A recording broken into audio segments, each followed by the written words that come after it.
Good morning, and welcome to the Olympian Table.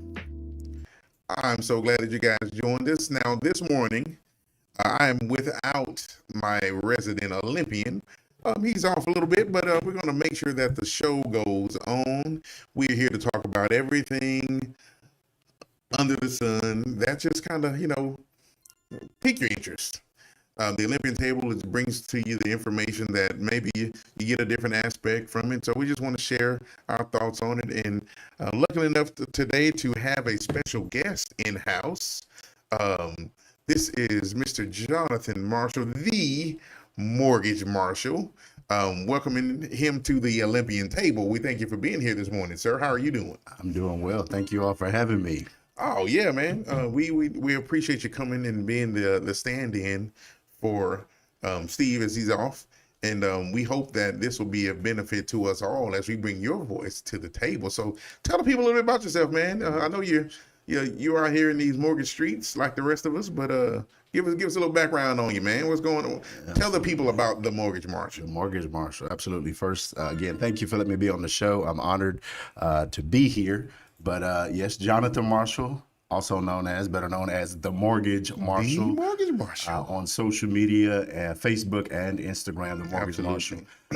But started in the mortgage business back in 2016. So a little over, 5 years now. Okay.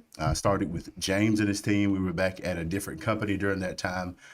He tried to talk me out. Do you remember that talk? Yeah, I did. I try to talk you out. I try to talk most people out of this. It's, it's one of those things you kind of get hooked in it. It's like, oh man, but yes, I did try to talk you out of it. Came to your office and we were discussing it, and I wasn't expecting it. I came in and I was kind of like, yeah, man, I want to do this thing and blah, blah, blah, blah. And you were like, are you sure?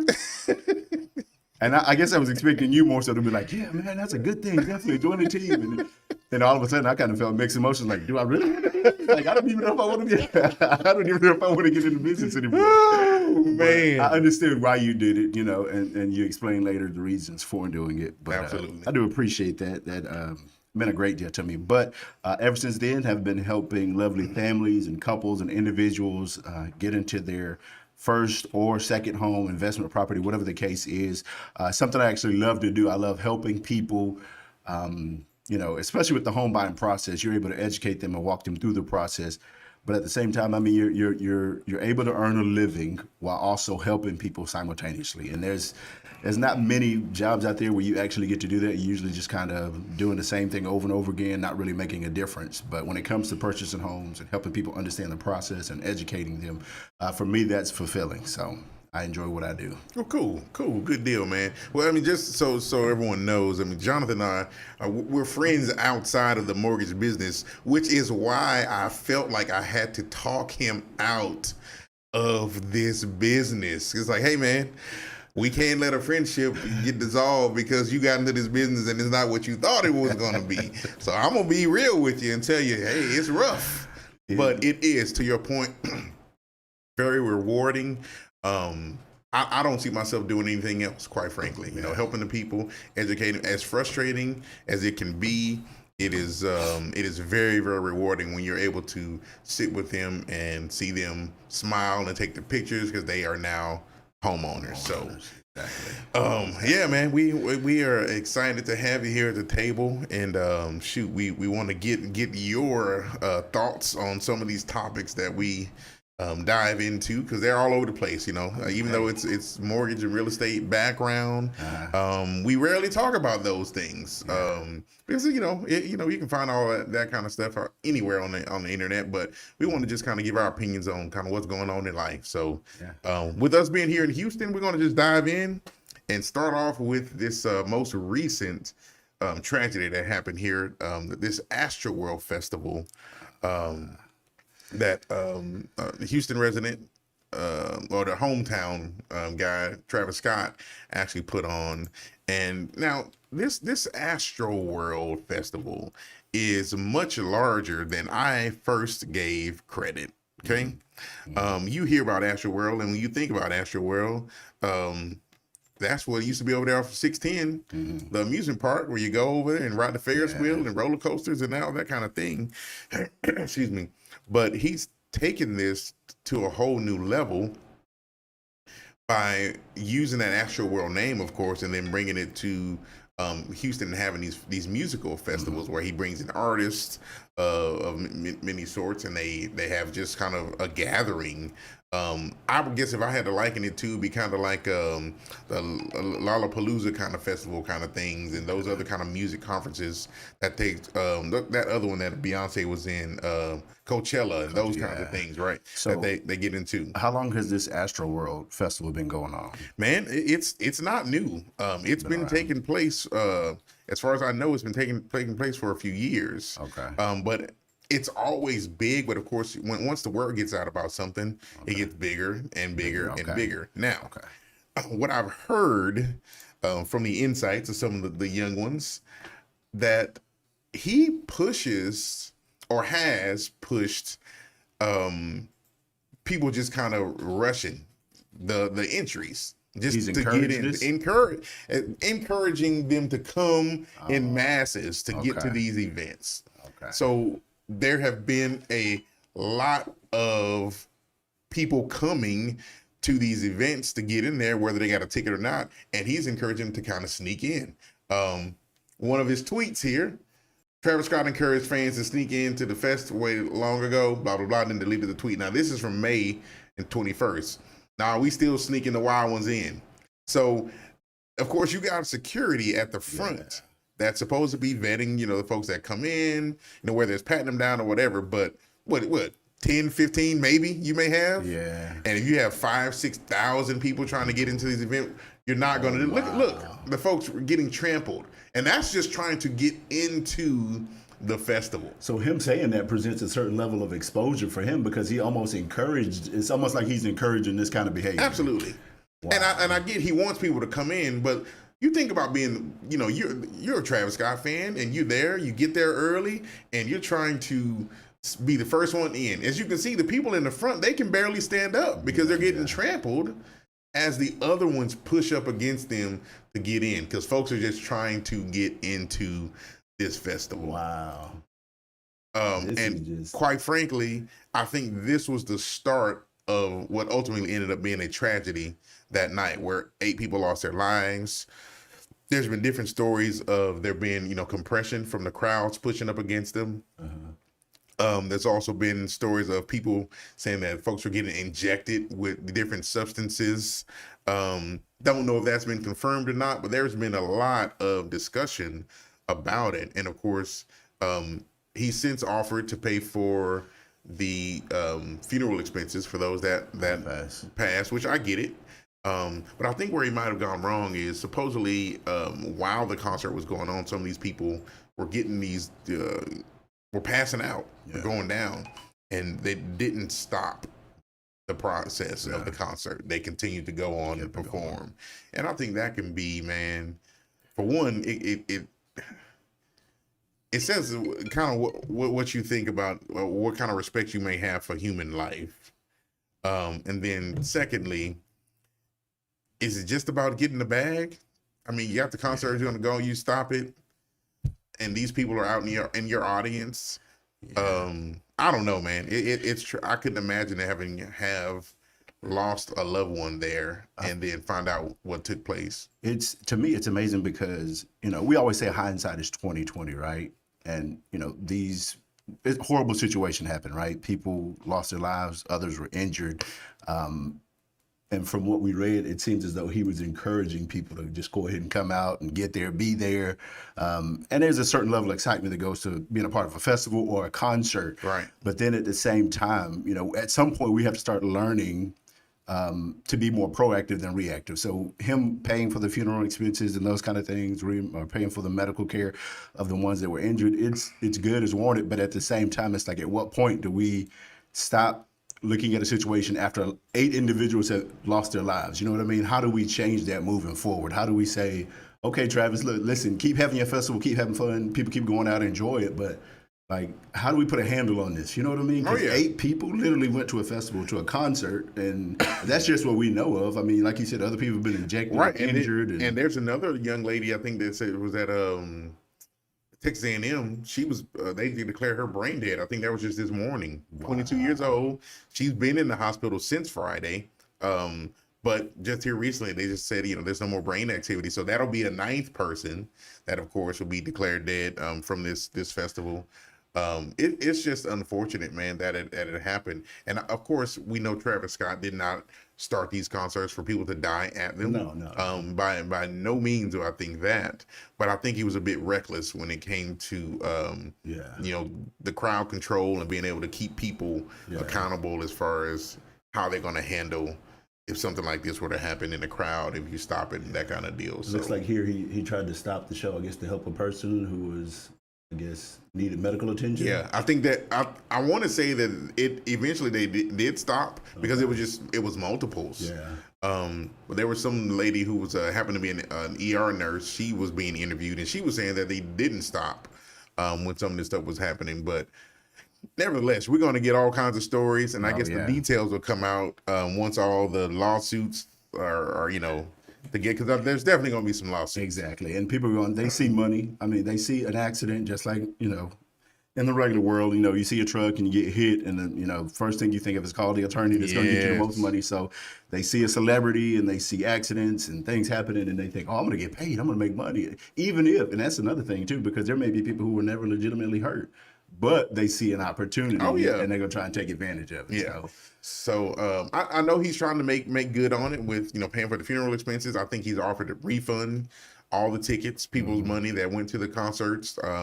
So he's making good gestures in doing it. You can't bring their life back, but at least you can do kind of what he's doing, offering to help out where he can. And then we'll see kind of what happens from there moving forward with the funerals and stuff. But God bless those families that lost a loved one, and also to Travis Scott as well, because I couldn't imagine being in his position, knowing that you put together this type of event and then the loss of life took place. Regardless of who you are and where your faith lies, you don't want to feel like you were responsible for the death of people. Yeah, and I know it's not all his fault, of course. He can't control people's behavior, how they respond. He was probably excited, wanted to encourage people to show up. And every artist wants, the house to be packed out when they're there, but they don't want necessarily people to get hurt or to die in the process of being there and enjoying themselves. So I don't say all responsibility is his, but there is a certain level, I guess, that. Absolutely, because his name's on the festival. Yeah. And hopefully it doesn't taint the Astroworld Festival. It stinks when something like this happens one time, and then from there to perpetuity, it just has this negative connotation with it. Because quite frankly, if he puts together these festivals and it's an opportunity for people to get exposure to new artists and those kind of things that come to the table, I think it's a good thing. It's music, it's cool, but there's got to be some control, level of control. Now, I'm from Atlanta. Atlanta.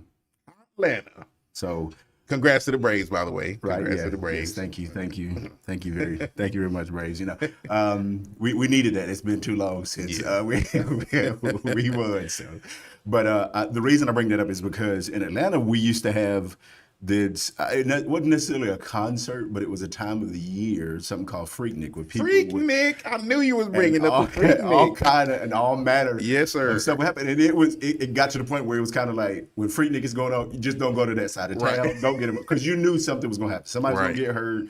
Something horrible was going to happen. There's going to be a fight, and so hopefully that's the reason. Hopefully his his Astroworld concert and festival doesn't get that same kind of right. I don't even know if does the Freaknik still go down. I think they moved it, didn't they? Maybe. This is years ago. Oh yeah, it's been a while. I know there was a lot of scandal behind that. This big street party basically is what it is. Yep. And you get out there, hence the name Freak. Yeah. It was. I heard stories. That was back in testimony building days. It was pretty crazy. Absolutely.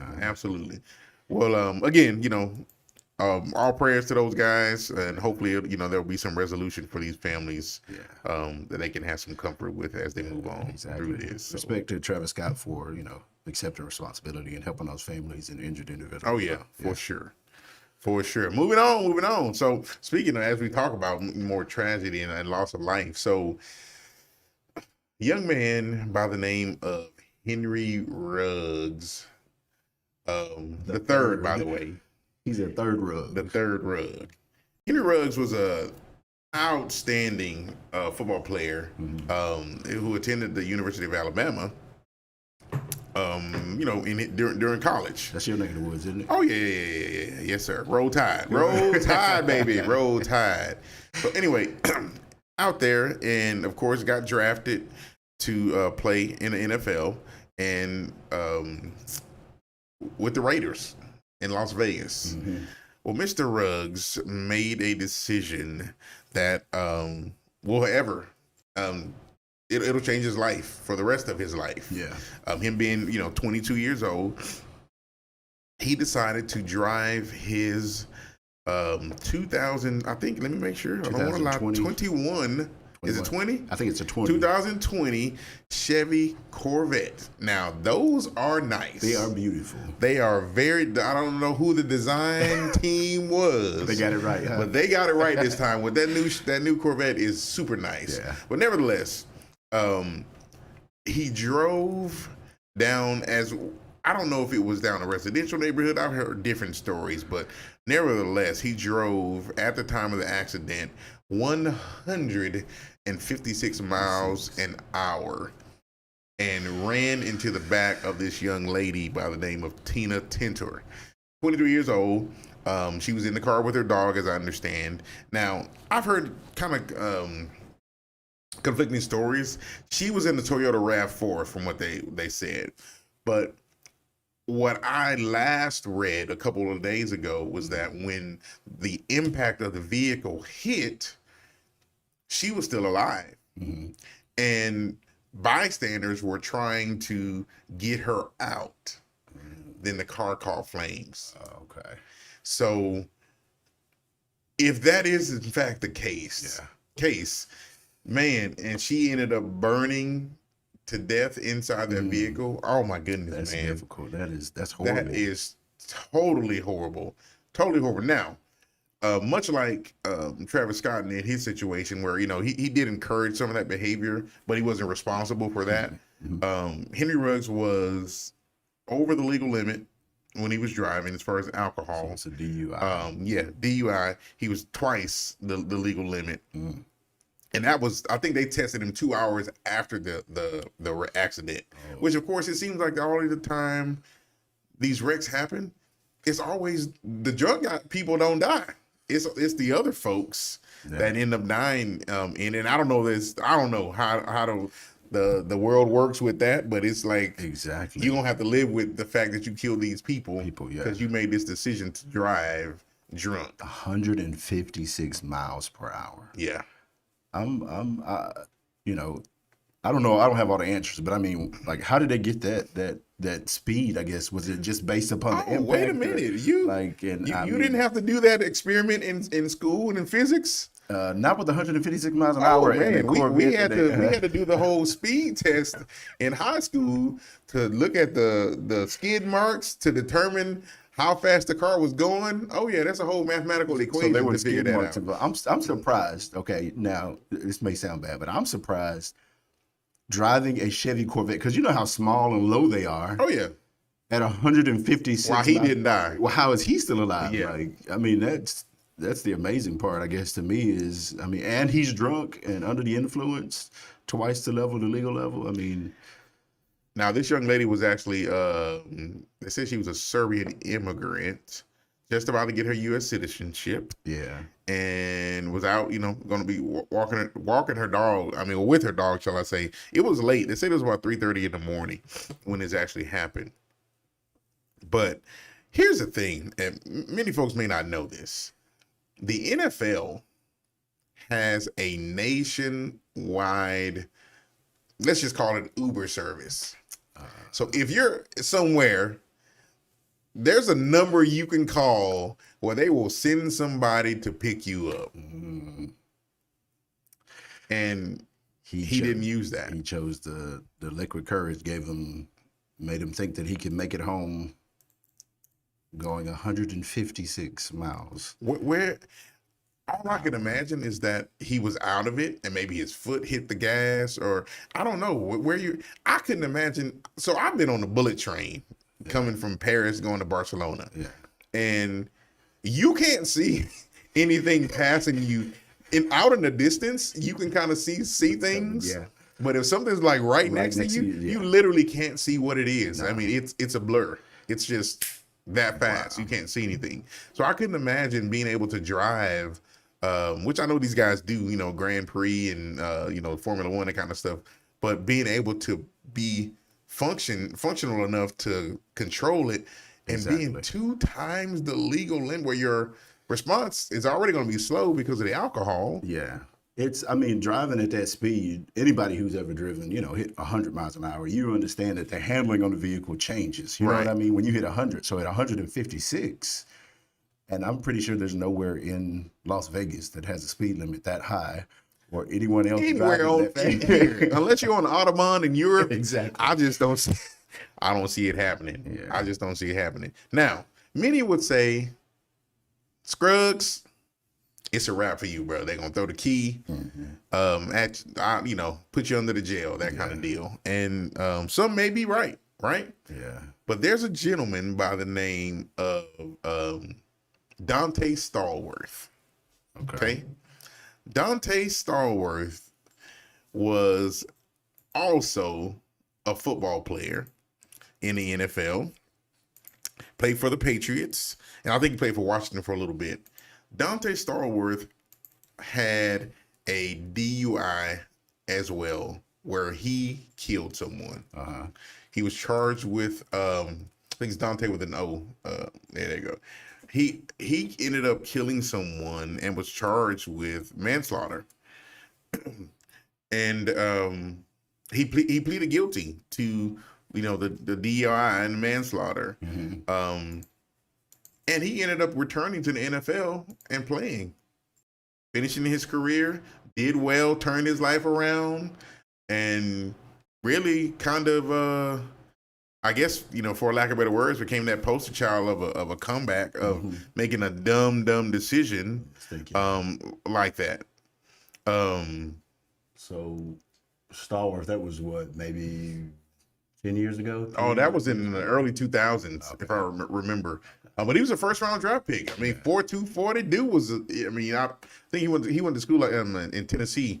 He was a good player. Now, I don't think he got to the levels of where he was just this super MVP Pro Bowl receiver, but he was still fairly productive in his career, and he was able to play. And I want to say that he got and they went to the Super Bowl. He got an opportunity to be in the Super Bowl. So if he doesn't have a ring, he's got the second place trophy. So, but it's one of those things where you feel like, okay, this one decision that I made, can ruin my life for the rest of my life. But I guess I think he got sentenced to 2 years in jail, but whatever it looks like he spent 30 days in jail. Yeah, he didn't actually go with all the provisions or whatever they did. And I don't know what the circumstances were, if he had to settle or pay some people outside, who knows. But they allowed him to come back and play in the NFL. Wow. So it looks like he was out for a season. I guess spent his 30 days in jail, out for a season. And when he came back, he had, I guess, turned his life around or found religion or whatever. Yeah, after he came back to play, it's there's an opportunity. That's basically what I was getting at for Henry Scruggs. Not to say that, I don't know, hopefully he learns from this. Yeah. I'll tell you what, I wouldn't have another drink. This is a very sobering situation, I think. Absolutely. A reality check that just because you're a well-known ball player, you got a lot of money and fast cars, that, doesn't mean you can go out there and do whatever you want, whenever you want, and get away with it. Hopefully this, it changes his perspective. I mean, because 22 years old, if I had a Corvette at 22 years old, I probably would have gotten some trouble. Probably would have got a few. Probably. I wouldn't have been drinking out of that much. Right.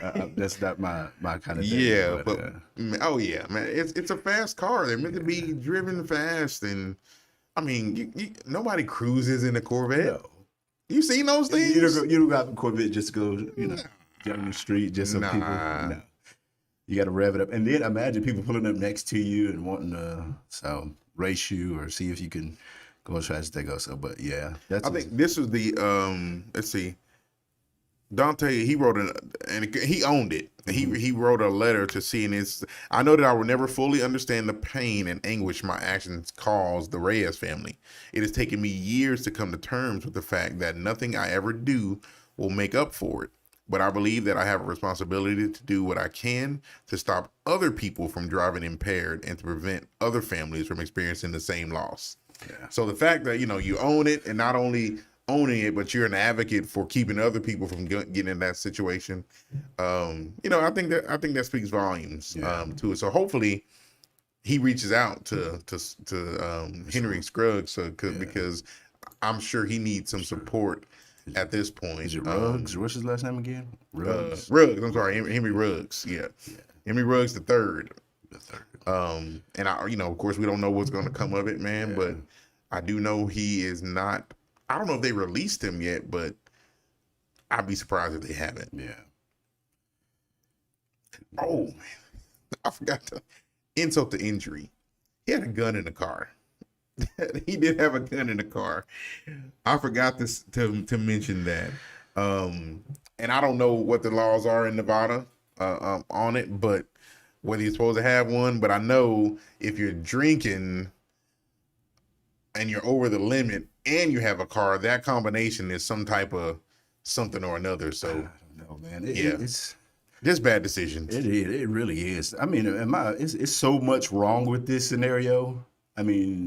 Like, where are your friends? Where's your entourage? Where's the guys that hang out with you? Where's the person to take your keys and say, hey, listen, you don't need to get behind the wheel. You don't need to do this. Even if, he didn't call the NFL because he might not want them to know, what's going on. At least have a friend or a buddy or somebody to hold your accountable. Yes. You got too much on the line, to get behind a wheel drunk and then have a firearm in the car. it paints even a worse picture. So, yeah, that's sad. Yeah, that was just a little bit of sprinkle on that deal. I can't get that link to work on my next one, Jack, so I'm moving on. Is it in? Okay, let me see. Oh, the Here we go. Oh, there we are. We are. Yeah, because I thought this was a fairly interesting story. Okay, so there's this gentleman, I say gentleman, 19-year-old kid that was, they're calling him intellectually challenged. He had an IQ of 62. Tonight we have it. And I think that number, when they call it, when it was legal to say, mental retardation or whatever, that level was 70 for your IQ. If it was less than 70, then that's when you fell into that category, right? Okay. So this kid was put into Harris County Jail.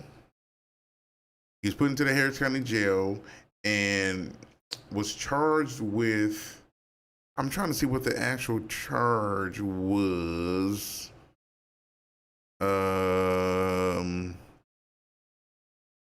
But he was in there for too long, basically. The day he was supposed to be getting out. It says threatening someone with a knife, it looks like. Yes, that's what it was.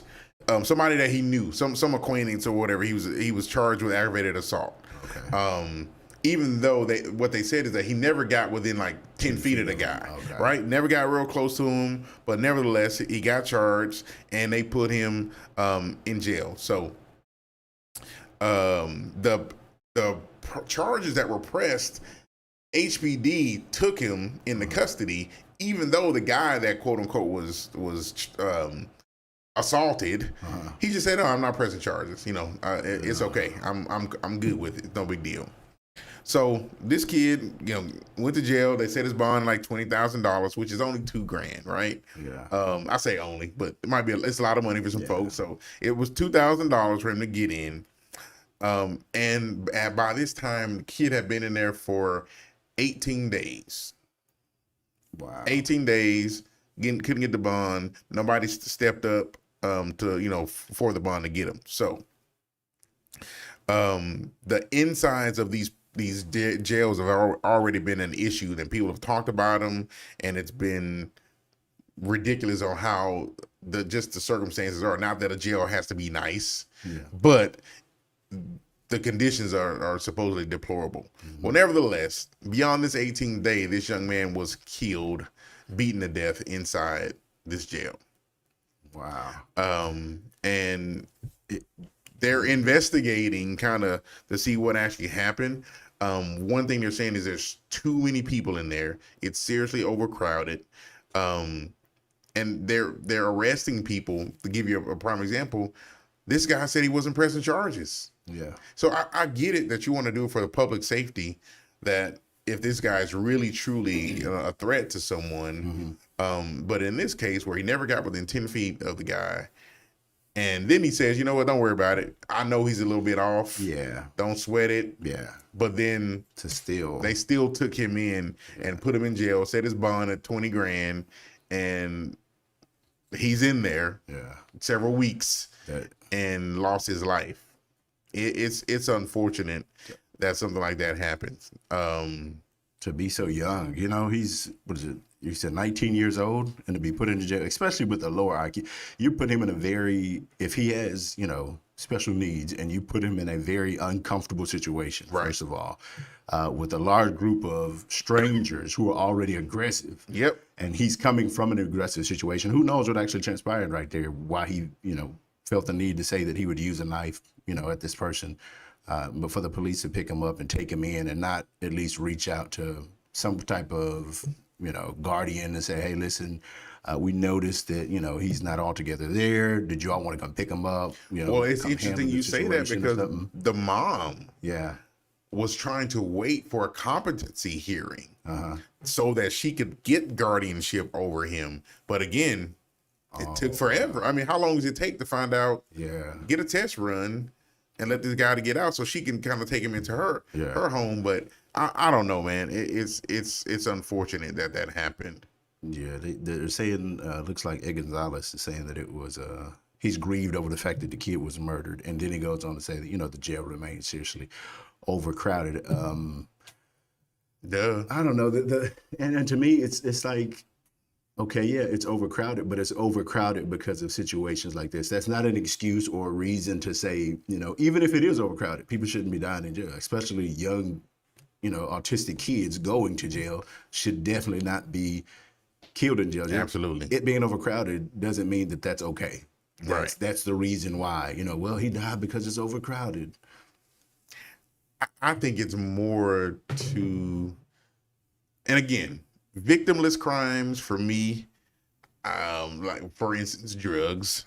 I got my own opinions about the whole drug thing. A lot of folks think I'm crazy, but it's like, look, legalize some of this junk, and you don't have to worry about it. Especially if you can tax it and make revenue, then you're not locking people up for something that's illegal in other states, and you got these crowded prisons of folks for an offense that's not legal here, but if they just go a couple states over, they can get away with it and it's fine.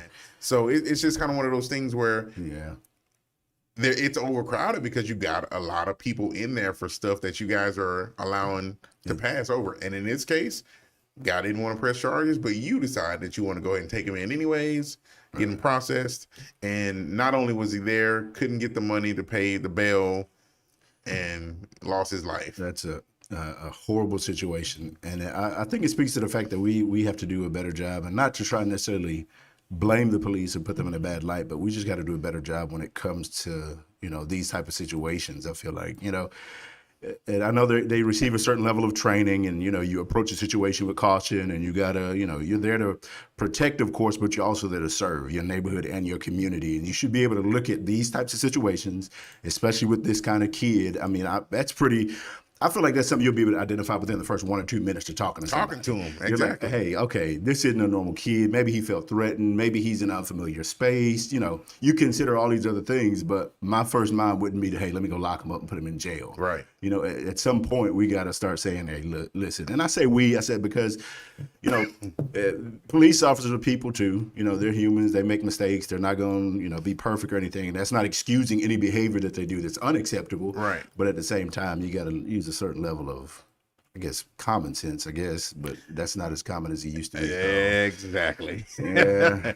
You said a mouthful there, sir. It is not as common as it used to be. Unfortunate for for the Harris family for losing their son under these circumstances, but our hopes and prayers are with them during this time. Yes. It looks like they donated his organs, I guess. Is that? I think I read that too. I mean, he was only 19, so somebody can use those. I mean, it sounds terrible, but somebody can definitely use 19-year-old organs, because it's kind of one of those things, that they really haven't gotten much mileage on them with him being 19 years old. So, that's maybe a life can be saved from his life being, given up. So, a sad situation, but it is. More sad. Let this be a lesson to those, who stay out of jail, kids. Stay away from them and make right decisions. Absolutely. Not that he was doing any of those things, but don't do anything that'll get you, sent to a place like that. Use your hands, not your fists. He might not. If they would have boxed, they might not have been there. Right? Just a man disagreement, Yeah. But nevertheless, it happened. So, So speaking of police, I mean, not that these guys were police or whatever, but so. Ahmaud Arbery, the kid that got gunned down in Georgia, your neck of the woods. So was it Glenn County? Glenn County, Brunswick, Georgia? How far is Brunswick from Atlanta? Man, that's way out there in the sticks, man. Oh, it's way in the sticks? Oh, okay. I mean, not that Atlanta's any better. Probably it's better out there in Brunswick probably than it is in Atlanta. Because, I mean, you've heard probably about Atlanta and Lenox and all kind of crazy. Yes. It's not even a Wild West out there. It's just kind of like Gotham City. I call it Gotham now because I went back and visited for spring break, and it is not the Atlanta or the metro area that I grew up with. I'm looking around like, what happened to my Atlanta? And I don't know. There's probably a number of different things that happened, but just visiting like old stomping grounds, just driving around and seeing how poorly taken care of and I don't know, but that's another note. Yeah. It's interesting you say that, man, because I feel the same way about some of the neighborhoods when I go back to visit in Alabama. I feel the same way in some areas that look. It's like, man, some of them look exactly the same. It's like they're in a time warp, in some areas. But nevertheless, this Ahmaud Arbery case, of course, as tragic as it was, this young man was out in the neighborhood walking. This is the one, if you don't remember, the guys in the truck kind of chased him down and followed him around the neighborhood and ended up, eventually just shooting him. So they picked the jury. It's going down now. They picked a jury for this, and supposedly after 1,000 people were questioned as potential jurors. Now, I don't know the demographic of the area. That's why I was asking, what it is. I know Atlanta is blackety black. And they got some people there. But most folks don't realize that's just Atlanta. I mean, Georgia as a whole, it's not super diverse. I mean, it's from what I can see. So this area, man, of 1,000 people, over 2 weeks, they selected a jury, and there is one black juror out of 12, and the other one are white. Now, I don't know what the makeup as far as men to woman ratio is with it, but this was a racially charged event pushed through the media anyways. And why they couldn't find somebody, to kind of get it a little bit more balanced, I don't know. I don't understand it. It almost seems like if I were in the defense's position, it would almost seem like a losing battle at this case. But you never know. Some of these folks might make an example out of these guys. Going down and chasing this guy down. But I listened to a little bit of the trial as they were kind of talking about the story, and I think there was some personal connection, some backstory with it. I think there was some tales of Ahmaud beating down one of the dude's kids or sons or something. So from what I understand of the story, and I may be wrong, but from what I understand, I guess he was jogging or walking down the street, and they assumed that he was up to some type of behavior and trying to some tomfoolery. Yeah, and so they took it upon themselves, kind of.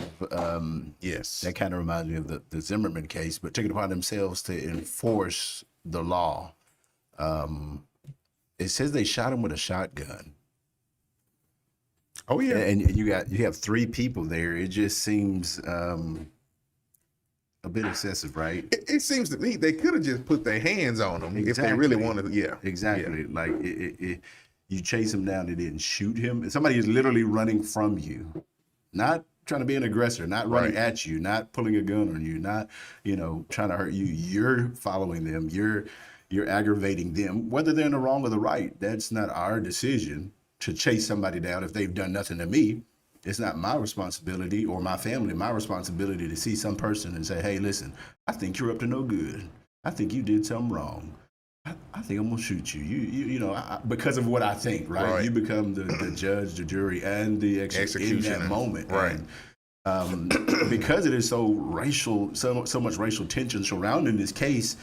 I think if they aren't convicted, having one black juror would give them reason to do an appeal or to throw it out or something. You know what I mean? Without having a balanced jury, they could say a mistrial. Hey, it was a mistrial because there wasn't proper representation or because of and it's already surrounding this racial issue. And then you have 11 people, and hopefully, who knows? Like you said, who knows? All 11 of them may not be. They may not see it the same way, but it's painting a certain picture. It is, and it kind of leaves that open, right? And there is no guideline that says that the jury has to have this many people of this race and this many people. There is no guideline. No. But you would think that if the state was truly trying to get their case through and say, hey, yeah, we're charging these dudes. You'd be like, we're going to make it to where there's no loopholes that they can come back and say it was a misrepresentation or something to their advantage or anything like that. But I guess folks don't be liking to go to jury duty. I know I don't. I don't either. I mean, I'm not going to lie. I'm guilty. I am guilty. But in situations like this, of course, I feel like it's our responsibility.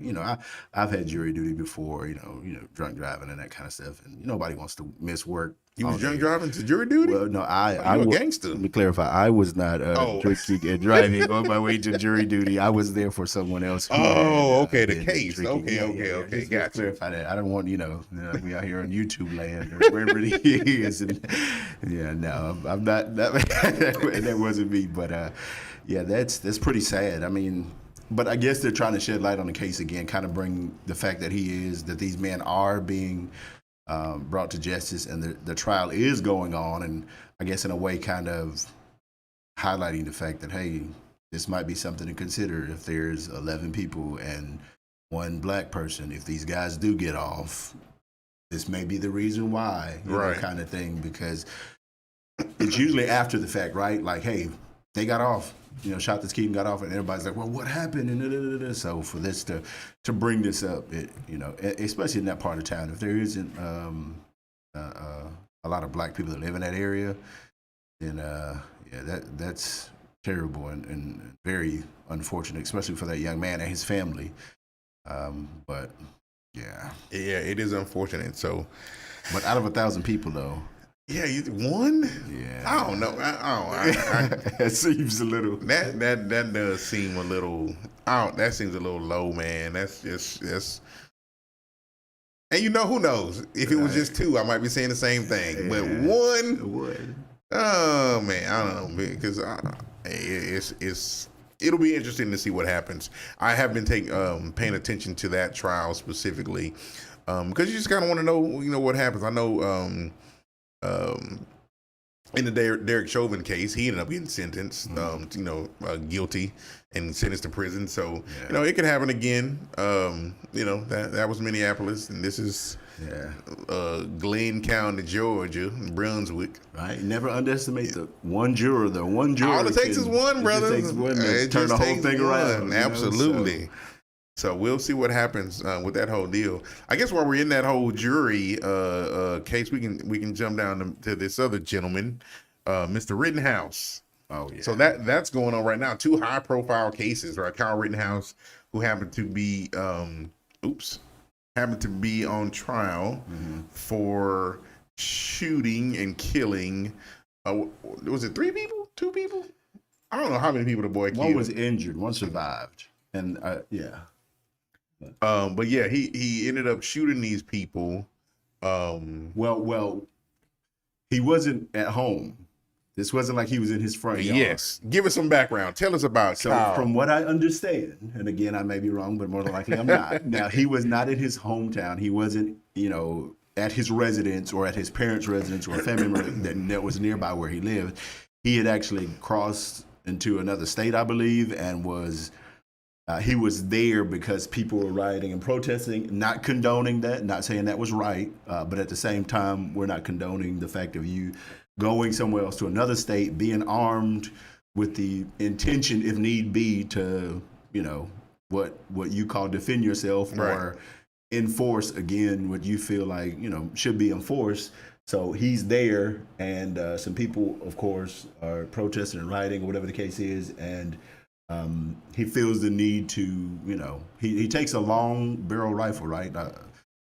Right. I think it was an AR or something like that. So which was legal for him to carry. Yeah. Legal for him to carry at that point. And quite frankly, should he have been at home? Yeah. Boy, get home. What you riding for? But he was put in a position to where he was there, and these other guys. I remember seeing a video of one of the guys that he killed. Basically, it costed him, like, in front of a gas station, where he was kind of having to be pulled back because the guy was so enraged and in his face, and they pulled him away. That particular guy was one of the ones I think he ended up killing eventually. because the guy he was in his face. It was just kind of like a continuation from around the corner. Yeah. So when he got down on the ground, the dude, they were trying to pull the gun away from him, and Buck, we know what happened. Shot him, yeah. Now, during this case, because I think the prosecution has already rested their case, but one of their guys is Gage, this dude right here. So they asked him, so did you point your gun at him? And he said, yes. Yeah.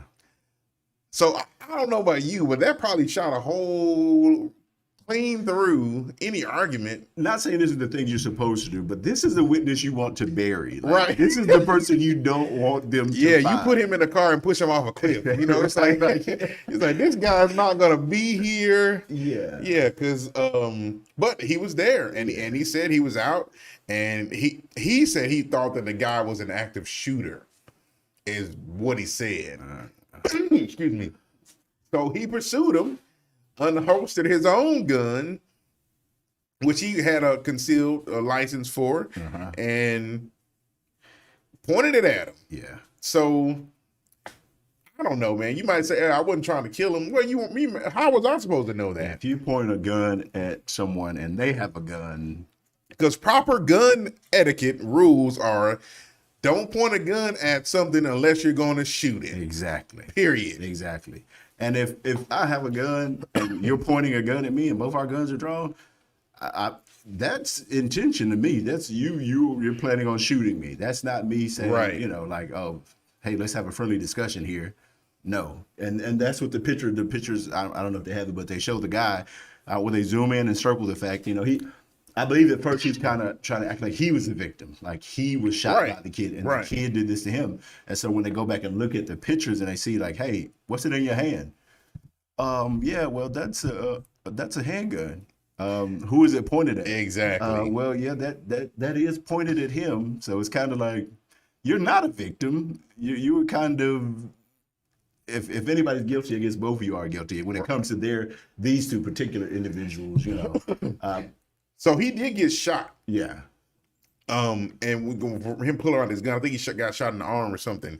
And the question that I saw when I was looking at the case, they asked him. He says, "I was never trying to kill him. In that moment, I was trying to preserve my own life.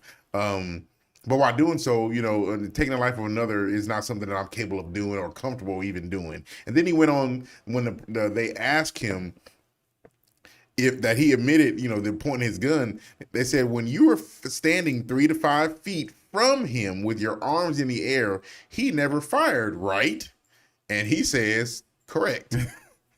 Then they say, it wasn't until you pointed your gun at him, advanced on him with your gun, now your hand is down, pointed at him, that he fired. Exactly. And he answered, correct. Correct. What we doing? And so the defense is probably building their case around self-defense. Oh, yeah, and of course. he just made their case for them. He was literally defending himself. Somebody came at him with a gun, or somebody was enraged, whatever the case was. Now, the other individuals that died, I'm not sure if they were armed or not. I don't believe they were. But for him, it doesn't look good when you have a firearm. And not only that, his license was expired too. Oh goodness! His concealed license was expired. Not. Yeah. Bury this guy, like put him away, send him on vacation to Hawaii or something, but don't let him show up. It's like, who vetted this list? Why do we call him to come and testify? This isn't helping us at all. At all. Yeah, it's unfortunate that all of this, of course, took place. But I would be surprised if Mr. Rittenhouse gets much time, if any at all. Because this alone. Now, for the Rittenhouse kid, go home, boy. I don't go looking for trouble, but if trouble comes from me, that's a different thing. It feels like he ran into the chaos. He did. He absolutely did. That's not encouraged. And for that, he's not excused, in my opinion. Yeah. Exactly. That kind of behavior isn't encouraged unless this is some type of military and you're, in search or something like that. But for you to be a civilian and to do this, the police and the government authorities are capable of handling anything that breaks out that happens. So he kind of put himself in this situation, kind of made it that way for himself. So yeah, I think that's exactly what he did. He put himself there. He had no dog in the fight. Yeah, and he put himself in a position to where he had to quote unquote defend himself. But it's like, bro, if you stick the steak in the pit bull's mouth, you can't get it back. Get another steak. Exactly. Because you're not gonna get that one back. No. That I think he's going to have a hard time during the trial he'll have a hard time overcoming that, because you could have stayed home and nobody would have been shot, no one would have been exactly. injured, those guys would still be alive. Exactly, you wouldn't have been involved, but since you chose to, the penalty that he does receive will probably come from that fact that he kind of inserted himself and aggravated the situation. I mean, if you see a civilian walk around with a big long gun rifle, of course, if these people are already enraged and rioting and fighting and fussing, they're probably like, what are you going to do? Blah, blah, blah, blah, blah. You're going to shoot me? And right. All kind of stuff is probably being said. And so you're more like, it seems, you're making the situation worse than what it needs to be. So, but. Nope, I totally agree, man. I totally agree. Moving on. So let's hit this Toyota. On a lighter note. Yeah, this Toyota camper. Now, this is probably the most hideous vehicle I have ever seen on the outside. And I'm thinking maybe because of the color. The colors, I was just thinking that. The color is just like, bro, why that color? Looks like an old Winnebago or something like that. So this is, I guess they're kind of digging into some nostalgic kind of 1970s, 1980s type of stuff. But Toyota's putting out this Tacozilla, or whatever they calling it. Tacozilla. It's basically it's a Tacoma truck. So it's like if you look at the bottom of it, looks like a Tacoma, Toyota Tacoma truck. The chassis. On the chassis, yeah, exactly. But it has like a little tiny house on the back of it. Wow.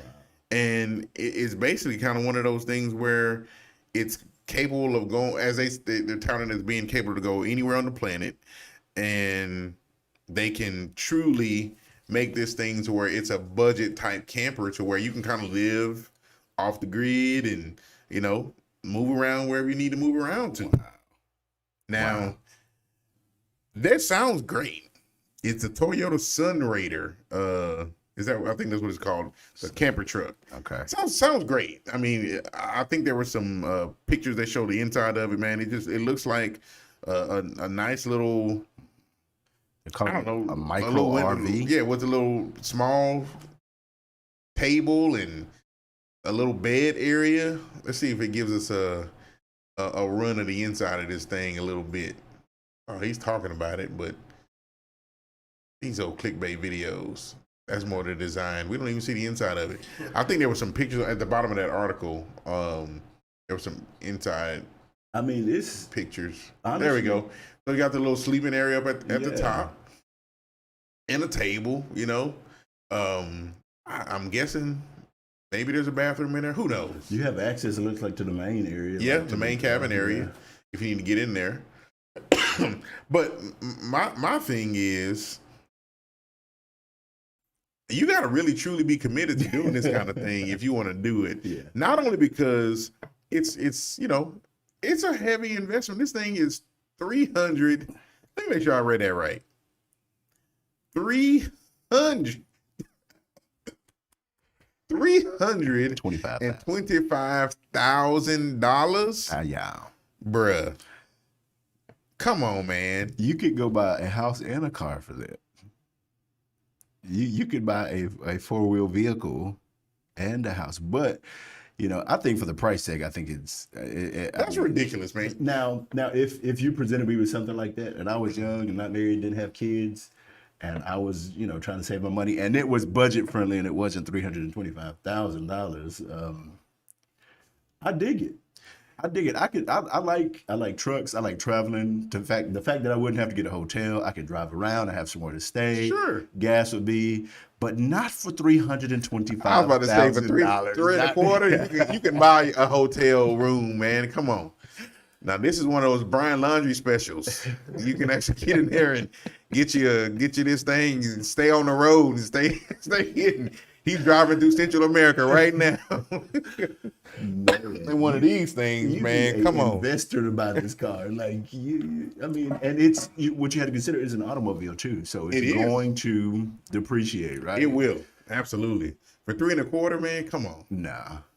Because who you gonna sell it? You would have to sell this to someone that has the same aspirations as you do. I've been in here with my body odors, living in there Yes, for the last man. 5 Come years, on, and I want man. to sell it to you now. No. You're the proud owner of my home and vehicle. It's innovative. It's different. It's new. They've had things like this in the past, and they didn't cost $325,000. That's just ridiculous. Here's my thought behind it. Now maybe I'm wrong. I can go buy a Taco, or Toyota Tacoma, and what if I just rip the bed off and I find a camper and put it on there?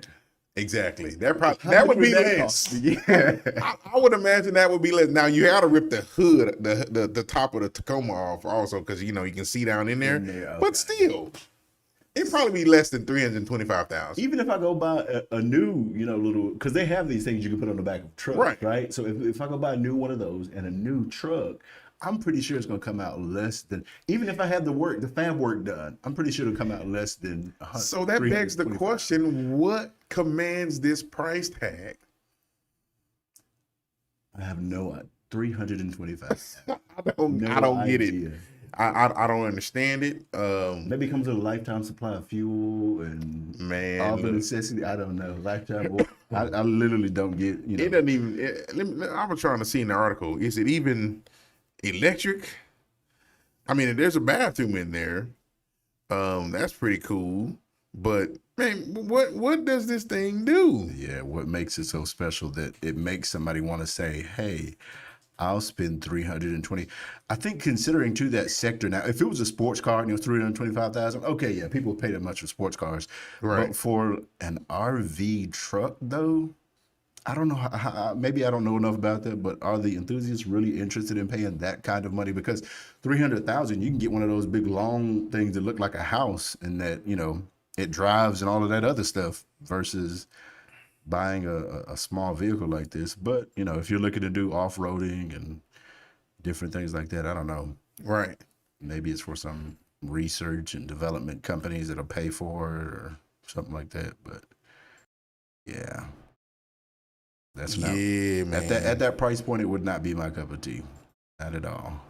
I mean, and it is 4-wheel drive, but I mean, now you have to take in consideration all that extra load and all that other stuff when you are trying to do 4-wheel, off-road or whatever the case is. Right. Like you got a whole house on the back. You got a whole house on there, man, and it's I mean, shoot, I guess it's one of them things where you gotta do. So I don't know. It was interesting to see that. I wasn't feeling the whole price tag with the whole thing. Thought it was crazy. But it's one of those deals where not really. I don't see myself doing it. Exactly. It doesn't make sense, particularly for that amount of money. It seems like a good idea, right? It seemed like okay, I can see people using it, but then when you reveal the price of it compared to what it would have cost, if you were to do it separate and then put it together yourself, right? There's not much benefit to it. Not a grand investment. I'll just say that.